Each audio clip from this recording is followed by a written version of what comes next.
प्रश्न आहे, एका बागेत गुलाबाच्या रोपांची संख्या यावर्षी 25%ने वाढली. जर यावर्षी बागेत गुलाबाची 3025 रोपे असतील तर गेल्या वर्षी बागेतील रोपांची संख्या किती असेल? आपल्याला माहीत नाही म्हणून आपण ते 100 समजली.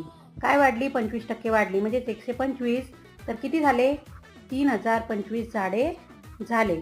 तर x म्हणजे किती आपल्याला काढायचं आहे? तर बघा, 3025 गुणेला करायचे 100 आणि भागेला करायचे 125. या 125ने या 3025ला भाग जातो, तो जातो 24.2चा. आता 24.2 गुणेला करायचे 100 आणि पॉईंट काढून टाकायचा, म्हणजेच ॲन्सर येईल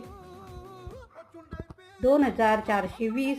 हे असेल आपले ॲन्सर. व्हिडिओ आवडल्यास लाईक करा, शेअर करा आणि चॅनलला सबस्क्राईब